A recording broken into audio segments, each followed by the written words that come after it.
A paz, amados. Vamos começar hoje mais um estudo sobre o homem. Quem é o homem e a natureza do ser humano, né? Já falamos sobre o espírito, já falamos sobre a alma, e agora vamos estudar o corpo. Por que nós temos o corpo? Por que não poderíamos ser como anjos sem corpo? E sim, há essa necessidade do corpo. Então, diante do Senhor, coloquemos nossos espíritos, nossas almas, pedindo ao Espírito Santo de Deus que venha sobre todos nós. Em nome de nosso Senhor Jesus Cristo, te pedimos, Senhor, derrame tua sabedoria sobre nossas vidas. Que esse estudo seja para a tua glória, Senhor. É o que nós pedimos e já te agradecemos em nome de Jesus. Então, nós vimos que o centro da vontade nossa é o nosso espírito. Quando nós estamos equilibrados com o Espírito Santo em nossas vidas, vivendo uma vida santa, uma vida perfeita, ou buscando a perfeição, o Espírito Santo está conosco e nos leva ao conhecimento e à iluminação da verdade. Aí nossa alma é comandada pelo Espírito, ela começa a pensar de forma correta, a ter sentimentos de forma correta, a ter emoções controladas, a ter pensamentos voltados para a vontade de Deus e eliminando as más lembranças e guardando em nossos corações, em nossas mentes, as boas lembranças, né? Por isso nós purificamos a nossa alma. Precisamos purificar a nossa alma. Precisamos salvar a nossa alma, tirar ela desse sofrimento. Aí sobra o corpo. O que é o corpo? Para que Deus criou o corpo? Como está lá em Gênesis 2. E formou o homem do pó da terra, assopou em seus narizes o fôlego da vida, e o homem foi feito alma vivente. Então, assopou o fôlego da vida é a nossa alma. E o homem foi feito alma vivente é a natureza nossa, humana. Temos uma alma, os animais também têm a alma deles, e a nossa alma é a alma humana. E o corpo? Para que Deus criou o corpo? Porque sem o corpo nós não podemos fazer muitas coisas. Só de pensamentos não dá para viver. Não dá para ter uma história.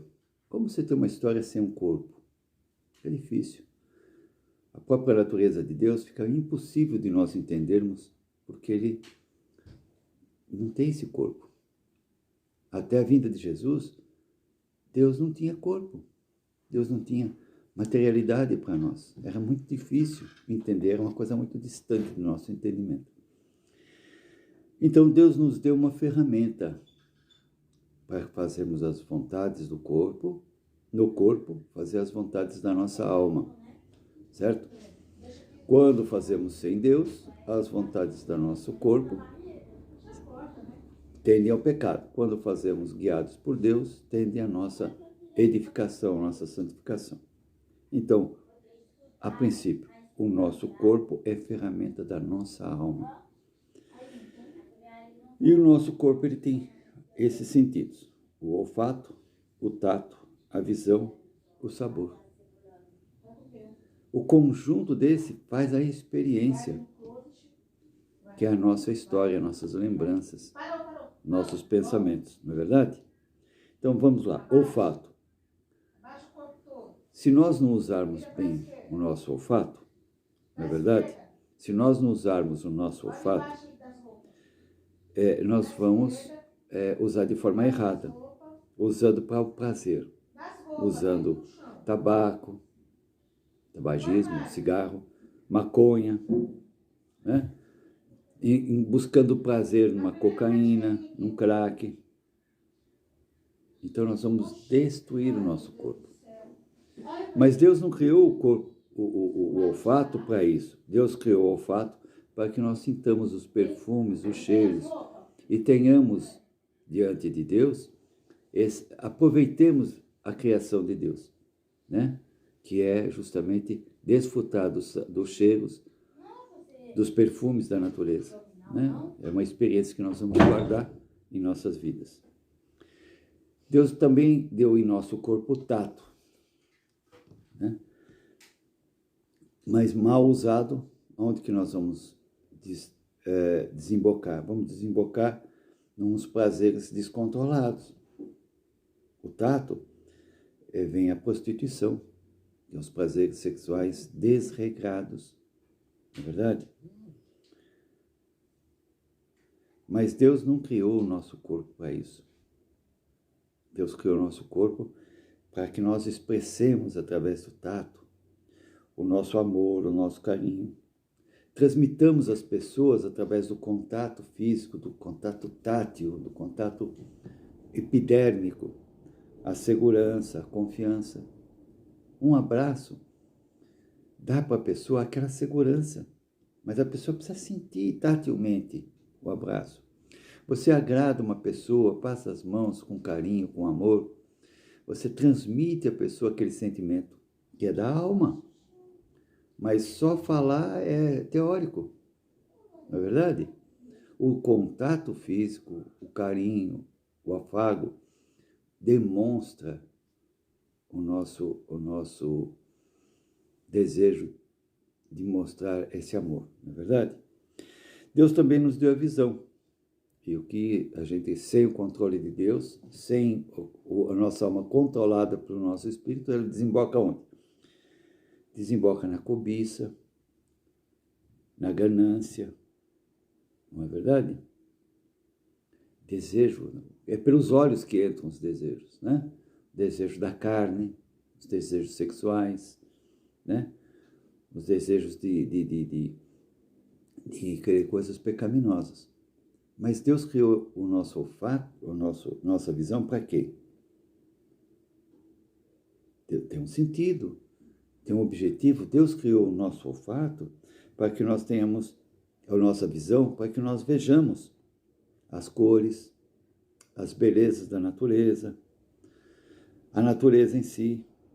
Através do nosso olhar, nós passamos ternura ao invés de raiva, um olhar raivoso, ou seja, até desanima a pessoa, até choca, mas um olhar terno, carinhoso, é tão gostoso você receber. Então nós temos que controlar nossas visões. Não deixar com que eles fiquem divagando, procurando prazer, procurando coisas, procurando matéria. Mas que a nossa visão seja para fazer o bem, mostrar a ternura, mostrar o amor. Os olhos é o coração, é o espelho da alma. É através dos olhos, Jesus disse que os nossos olhos é espelho da alma. Se os teus olhos forem luz, todo o seu corpo será luz.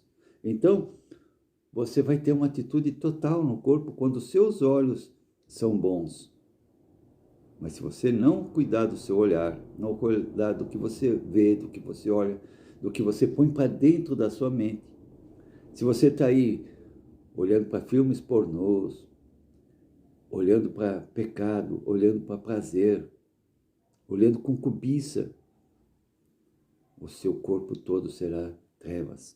Mas trevas que todo o corpo vai ter essas trevas, não é verdade? E por fim, é através dos olhos que nós mostramos o amor às pessoas. É uma ferramenta da nossa alma para mostrar o amor pelas pessoas. Não é verdade? E por fim, temos o sabor, né? Quando descontrolados, o que nós fazemos com o gosto? Nossa, é tão gostoso. O cara come demais. Em vez de comer para se alimentar, ele vive para comer. Não é verdade? Ele está sempre pensando em coisas gostosas, saborosas. Aí vai destruir o corpo. Vai ter um corpo doente. Não é verdade? Um corpo cheio de açúcares demais, gordura demais, porque o corpo não suporta quando é exagerado. Isso é um pecado. Está lá em Gálatas 19, aliás, 21. Glutonarias, bebedices, o sabor, o prazer do sabor, do álcool, das bebidas, descontroladamente, vai te levar para a sua destruição. Então, o sabor Deus criou, para que Deus criou? Não é verdade? Criou para que nós sintamos o gosto das coisas. Tanta comida saborosa. Mas você tem que ter controle, comer, saborear aquilo, agradecer a Deus, falar, nossa, como que é gostoso ter o sabor do doce, do amargo, do azedo, do salgado. Agradecer a Deus por poder sentir. Aliás, o sabor é um alerta. Quando você come uma coisa estragada, você já sente no sabor e no olfato. Isso daqui eu não posso comer, está estragado. Mas o glutão, ele não olha. Ele é tão ansioso para comer, nem se cuida, vai comendo qualquer coisa, não é verdade? O sabor foi feito para que nós tenhamos uma boa alimentação, né? Uma alimentação controlada, uma alimentação saudável, não é verdade? É para o nosso sustento, é para a nossa saúde.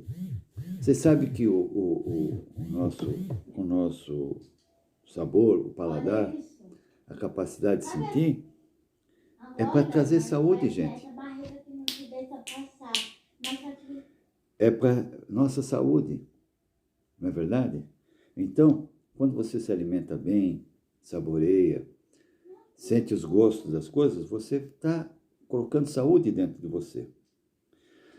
Diz que a alimentação é o nosso melhor remédio. Quando você tem uma alimentação controlada, se alimenta de tudo, não é aquele cara, eu só como carne, ou eu só como isto, como aquilo. Só gosto disso, não gosto de doce, não gosto de salgado, não gosto de amargo, não gosto de gordura.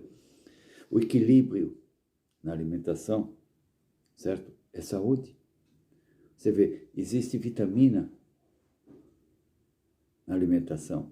Se você tiver uma saúde equilibrada com legumes, com verduras, com frutas, com carnes, com cereais, tudo equilibradinho, é o melhor remédio que você tem para o seu corpo. Porque o seu corpo vai estar saudável, bem alimentado. Não vai estar empazinado, comeu demais coisas de uma coisa só. O sujeito senta na frente de um pudim, come um pudim inteiro. Fica empachado, fica passando mal, aquela coisa pesada, aquela azia, aquele mal-estar. Mas se ele comer um pedacinho, aquilo é remédio para o corpo. Não é verdade? Se ele tomar comer fruta na forma correta, a quantidade certa, ele está adquirindo saúde. É o melhor remédio que nós temos para o nosso corpo. Então, Deus criou o nosso corpo para que, através do olfato, através do tato, da visão e do sabor, nós venhamos ter cuidado com nossa vida e cuidado com a vida dos outros. Porque uma vez que você conhece, você vai querer isso também para os outros. Saúde, uma visão de amor, um tato de carinho, né? Um olfato de prazer puro e o sabor para a sua alimentação e para o seu equilíbrio. Estão entendendo, meu irmão? Então tem um sentido muito grande nós termos um corpo, porque é a ferramenta da nossa alma. E na segunda parte do corpo nós vamos estudar como nós temos que fazer isso. Cada parte do nosso corpo. Para que Deus criou cada parte do nosso corpo? Aqui nós vimos os sentidos. E nós precisamos dos sentidos. É através dos sentidos que nós conhecemos o mundo material e servimos a esse Deus vivo, esse Deus que se fez matéria, viveu entre nós. Nós servimos a Deus com todo o nosso ser, com o nosso espírito, que foi salvo por Ele, vive na presença dEle. Com a nossa alma, que está sendo transformada, convertida à vontade de Deus, usando o nosso corpo para serviço dessa obra. Para que nós tenhamos uma história, no dia que nos apresentarmos a Deus, e tenhamos uma história, onde nós fomos salvos em espírito, para que possamos ter luz e andar na presença de Deus, para iluminar a nossa alma, para que ela tenha as atitudes e viva de uma forma que Deus quer, e um corpo obediente à nossa mente, certo? A serviço do nosso Pai, que é Deus, em nome de Jesus. Entenderam, irmãos? Simples, tão simples, mas a gente às vezes não para ver o porquê é que nós temos uma alma, o porquê é que nós temos um corpo. Onde que está o Espírito? Qual é a função do Espírito nessa trilogia? Corpo, alma e Espírito. Tem gente que acha que alma e espírito é a mesma coisa. Tem gente que vive só pela carne, só para o corpo. Não para raciocinar. E se destrói. Não é verdade? Então vamos meditar nisso hoje. Analisa como você tem usado o seu olfato, o seu tato, a sua visão e o seu sabor, o seu paladar. Amém, irmãos? Faça isso em nome de Jesus.